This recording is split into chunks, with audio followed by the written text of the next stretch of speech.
Time for a quick rundown on some of our national and international headlines.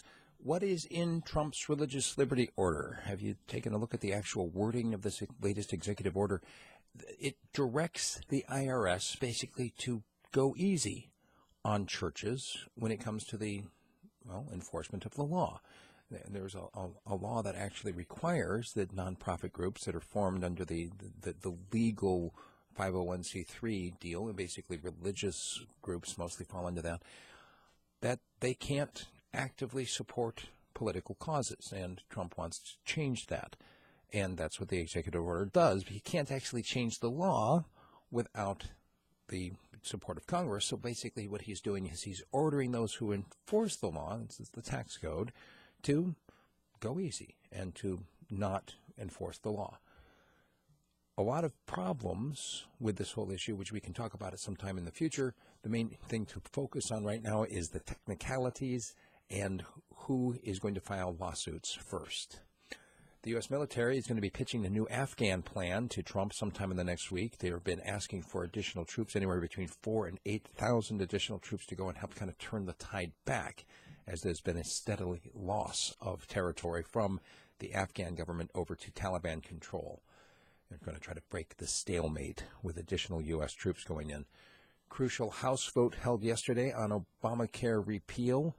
Not sure where it's going from now, but President Trump has been really pushing all week long on some of these Republicans that are wavering in their support.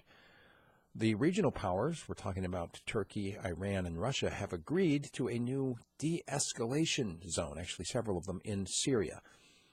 This is over the concerns of the actual Syrians on the ground, basically making it clear that these regional powers are going to decide what's best for the people of Syria. Rex Tillerson, the Secretary of State, made a comment about how the America First position that is being put forward not just by the administration but by the State Department, and basically it's the new American position, is America First. It means divorcing our policy from our values. That's going to be the subject of my commentary today. Russia has officially now banned money transfers to Ukraine, and Canada has recalled a gin. If you're familiar with the Bombay Sapphire, apparently one of the batches that went out was advertised as having 44% alcohol. It's actually around 77%.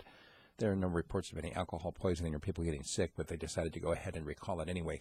By the way, if anybody gets a hold of some of that extra super special gin, I wouldn't mind trying it, just saying. A Thai lawyer is now facing 150 years in jail for criticizing his government. In fact, it's a royal insult law.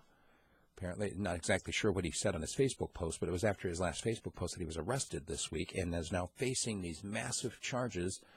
Human rights groups around the world are urging the Thai government, which, as you recall right now, is basically a military junta, to remember to use jurisprudence. And remember, this is an insult to the ruling family. 150 years in jail is what he's facing. Now, meanwhile, in America, a Code Pink protester, which I know a lot of people get really bent out of shape about what they stand for and whatever else, but this woman has been convicted for laughing. It was during the confirmation hearings for Attorney General Sessions back in January.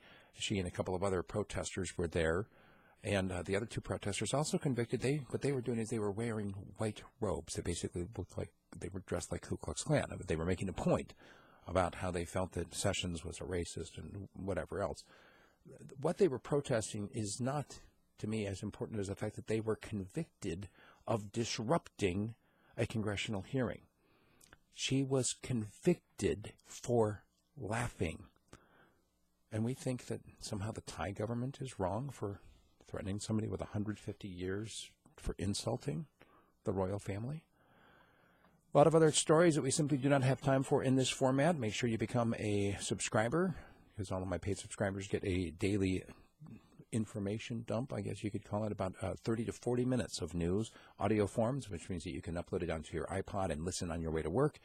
Once again, that is at radiofreespeech.com. One last story to keep in mind is that there's been yet another airline incident, this one with Delta Airlines, in which the staff was actually filmed telling a California couple that they could be jailed and have their children taken away from them if their 2-year-old son didn't give up his seat.